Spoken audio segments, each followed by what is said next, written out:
BJP माने या न माने, नीतीश कुमार तो एक बैलेंसिंग फैक्टर है ही बिहार की राजनीति में। समय में ये चुनाव हो रहा है जब बहुत अनुकूल माहौल नहीं है, छात्रों का आंदोलन चल रहा है, भरत इनकाउंटर हुआ उसका असर है, और मुझे लगता है कि जेन जी का असर है। तो बीजेपी के लिए बहुत अनुकूल माहौल नहीं था, और प्रशांत किशोर 2 महीना से प्रचार भी कर रहे थे। आरजेडी के नेता तेजस्वी यादव कहीं नज़र नहीं आ रहे थे, तो आरजेडी का पूरा वोट बैंक प्रशांत किशोर के साथ जाता हुआ दिखाई दे रहा था। लेकिन अब जब तेजस्वी यादव मैदान में उतर गए हैं, तो ऐसा नहीं है कि आरजेडी का पूरा वोट अब प्रशांत किशोर को मिल जाएगा। और इस बीच तेजस्वी यादव उतर गए हैं मैदान में, तो अपना एमवाई समीकरण बचाने की कोशिश कर रहे हैं। तो अब ये देखना दिलचस्प होगा कि तेजस्वी यादव अपने एमवाई समीकरण को किस हद तक दुरुस्त कर पाते हैं। 2 दिन में बहुत एग्रेसिव दिख रहे हैं वो, और अखिलेश यादव से ही तेजस्वी यादव को सीखना चाहिए। अगर गंभीरता के साथ वो काम करेंगे तो विपक्ष में तो वही है, उनकी जगह कोई आसानी से ले सकता है। नमस्कार, आप देख रहे हैं 4 PM और मैं हूं अभिषेक मिश्रा। बांकीपुर उपचुनाव के लिए प्रचार का शोर थम गया है, लेकिन बांकीपुर उपचुनाव से जुड़े कई सवाल हैं जिसके जवाब जानने की कोशिश करेंगे। हमारे साथ बिहार के senior journalist Shrikant Pratyush sir हैं, और जाहिर तौर पर सर सवाल ये है कि बांकीपुर उपचुनाव में नीतीश कुमार की भी एंट्री हुई, उनका एक वीडियो सामने आया, सड़कों पर नीतीश कुमार के कटआउट लगे हुए हैं। तो क्या ये माना जाए कि भारतीय जनता पार्टी को नीतीश कुमार की ज़रूरत है, और बिना नीतीश कुमार के भाजपा की गाड़ी आगे नहीं बढ़ सकती? जेडीयू की बार्गेनिंग पावर और जेडीयू की ताकत इस वजह से भी बढ़ेगी कि भारतीय जनता पार्टी ने एक तरह से ये माना है कि नीतीश कुमार के बिना काम नहीं चल सकता। बीजेपी माने या न माने, नीतीश कुमार तो एक बैलेंसिंग फैक्टर है ही बिहार की राजनीति में। नीतीश कुमार के बिना बीजेपी अपने दम पर आज की तारीख में भी सत्ता में नहीं रह सकती, ना आ सकती है भाई। तो नीतीश कुमार की ज़रूरत तो बीजेपी को हमेशा रहेगी, मुझे लगता है, और इसीलिए बीजेपी ने नीतीश कुमार से भी अपील करवाया है। देखिए, यहाँ पर नीतीश कुमार अति पिछड़ों के बड़े नेता हैं, और 14 से 15% उनका सॉलिड वोट बैंक है भाई। कुर्मी कुशवाहा के अलावा भी अति पिछड़ा, दलित, महादलित में उनका अच्छे वोट बैंक है। महिलाएं उनको बहुत उनका सम्मान करती हैं। तो नीतीश कुमार से अपील करवाने का मतलब है कि बीजेपी इस लड़ाई को बहुत गंभीरता से ले रही है। भारतीय जनता पार्टी के किसी बड़े नेता का कटआउट शायद लगा हो, हमने नहीं देखा, लेकिन नीतीश कुमार का कटआउट लगा हुआ दिखाई दे रहा था सड़कों पर। बीजेपी डैमेज कंट्रोल में जुटी हुई है, क्योंकि प्रशांत किशोर 2 महीने से प्रचार कर रहे थे, बीजेपी तो 5 दिन पहले प्रचार में उतरी है। तो प्रशांत किशोर के पक्ष में माहौल तो बना हुआ था, कोई शक नहीं है। बीजेपी के समर्थक को भी लगता था कि भाई एक उपचुनाव है, इसमें प्रशांत किशोर जीत जाएंगे तो क्या हर्ज है, बीजेपी का क्या बनने बिगड़ने वाला है।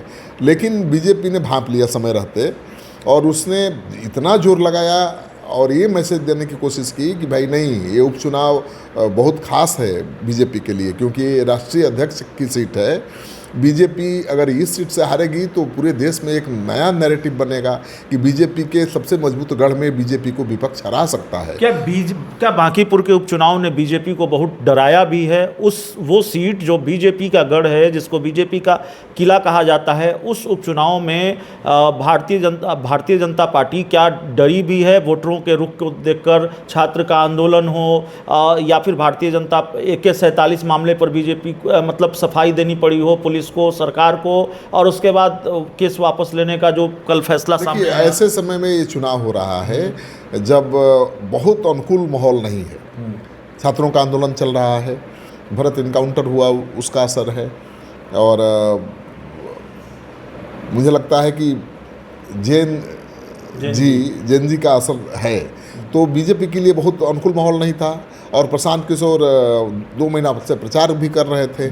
आरजेडी के नेता तेजस्वी यादव कहीं नज़र नहीं आ रहे थे, तो आरजेडी का पूरा वोट बैंक प्रशांत किशोर के साथ जाता हुआ दिखाई दे रहा था। लेकिन अब जब तेजस्वी यादव मैदान में उतर गए हैं, तो ऐसा नहीं है कि आरजेडी का पूरा वोट अब प्रशांत किशोर को मिल जाएगा। तेजस्वी यादव ने प्रशांत किशोर का खेल खराब किया, और अब ये जो लड़ाई है वो तकरीबन पूरी तरह से भाजपा और आरजेडी के बीच है। बिल्कुल, देखिए, इस सीट पर 41% वोटिंग होता है, उसमें भी 51,000 वोट से बीजेपी जीत जाती है। हैं 92,000 वोट नितिन नवीन को मिला था, आरजेडी को 46,000 वोट मिला था। दो ही पार्टियों के बीच लड़ाई थी, तीसरा कोई था ही नहीं। जितने उम्मीदवार थे 400-500 से कम वोट पाए, नोटा से भी कम वोट पाए। लेकिन इस बार तो चुनाव त्रिकोणात्मक संघर्ष में फंस गई है ना। अब प्रशांत किशोर हैं जिन्होंने बहुत माहौल बना रखा है, अब लगता है कि लड़ाई उन्हीं से बीजेपी की है। और इस बीच तेजस्वी यादव उतर गए हैं मैदान में, तो अपना एमवाई समीकरण बचाने की कोशिश कर रहे हैं। तो अब ये देखना दिलचस्प होगा कि तेजस्वी यादव अपने एमवाई समीकरण को किस हद तक दुरुस्त कर पाते हैं। अगर पूरा उनका वोट बैंक प्रशांत किशोर की तरफ ट्रांसफ़र हो जाए तो प्रशांत किशोर बीजेपी के लिए चुनौती बन सकते हैं, क्योंकि बीजेपी के जो हार्डकोर वोटर्स हैं वो कह रहे हैं कि भाई प्रशांत किशोर को एक मौका मिलना चाहिए।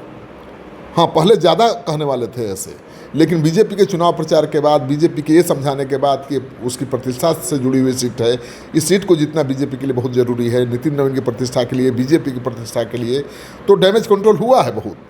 लेकिन प्रशांत किशोर तभी जीतेंगे जब आरजेडी का 80% 70% वोट उनके झोली में आ जाए और बीजेपी का भी 30% वोट उनको मिल जाए, जो थोड़ा मुश्किल दिख रहा है। डैमेज कंट्रोल करने की कोशिश क्या तेजस्वी यादव भी कर रहे हैं? क्या उनकी कार्यशैली में भी बदलाव आप देख पा रहे हैं? तेजस्वी यादव लौटे हैं, एक तो तेजस्वी के जिस सबसे करीबी नेता के खिलाफ ज़्यादा नाराज़गी रही है पार्टी के नेताओं कार्यकर्ताओं में भी, संजय यादव, वो अब दिखते नहीं हैं। तेजस्वी यादव देर रात को प्रेस कॉन्फ्रेंस कर रहे हैं, आंदोलन की चेतावनी देते हैं सरकार को, और बिल्कुल अलग मूड मिजाज में वो नज़र आ रहे हैं। एक तरह से उनको लेकर ये परसेप्शन बना कि बहुत सियासत में वो शिथिल पड़ गए हैं, बहुत नॉन सीरियस पॉलिटिशियन हो गए हैं। लेकिन पिछले 2 दिनों में जो दिखा है उसको कैसे देखते हैं? देखिए, 2 दिन में बहुत एग्रेसिव दिख रहे हैं वो, और उनकी जो चिंता है कि वो तीसरे नंबर पर ना आ जाए, क्योंकि तीसरे नंबर पर आएंगे तो एक नैरेटिव बनेगा कि भाई